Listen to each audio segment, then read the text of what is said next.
মোহাম্মদপুরে যৌথ বাহিনীর অভিযানে সময়ে গোলাগুলিতে 2 সন্ত্রাসী নিহত হয়েছে। গ্রেপ্তার করা হয়েছে 5 জনকে। রমনা জোনের সরকারি পুলিশ কমিশনার জানান, নিহত 2 সন্ত্রাসীর পরিচয় এখনও জানা যায়নি। অভিযান পরিচালনার সময় সন্ত্রাসীদের হামলায় 2 সেনা সদস্য আহত হয়েছেন।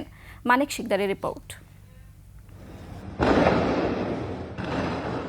বৃহস্পতিবার রাতে মোহাম্মদপুরের চাঁদ উদ্যানের লাউতলায় অভিযানে যায় সেনাবাহিনী ও পুলিশের যৌথ দল। সেনাবাহিনী দেখে এলোপাথারি গুলি চালায় আগে থেকে অবস্থান করা সন্ত্রাসীরা। এতে সেনাবাহিনীর সদস্যরাও পাল্টা গুলি চালায়। এভাবে 2 থেকে 3 মিনিট গুলি বিনিময় হয়। এক পর্যায়ে 5 জন সন্ত্রাসী আত্মসমর্পণ করে। 2 সন্ত্রাসী ঘটনাস্থলেই গুলিবিদ্ধ হয়ে মারা যায়। সন্ত্রাসীদের কাছ থেকে একটি রিভলভার ও কয়েক রাউন্ড গুলি ও দেশীয় অস্ত্র উদ্ধার করা হয়। ছেলে পেলে হাতে দূর থেকে তাকে লক্ষ্য করা যায় লাইটে চাপাতি জাতীয় দেশীয় অস্ত্রপাতি এবং কারো কারো হাতে আগ্নেয়াস্ত্র জাতীয় জিনিস।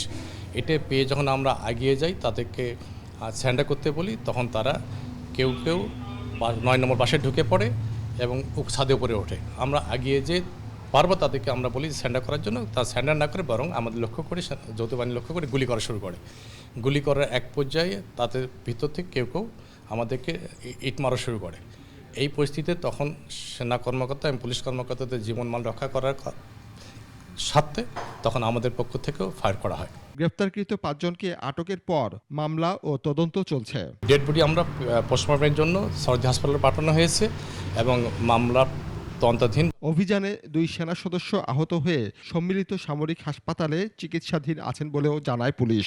এই ঘটনায় সেনাবাহিনীর একজন ক্যাপ্টেন এবং একজন তাদের সদস্য আর একজন সদস্য তারা আহতপ্রাপ্ত হয়েছেন।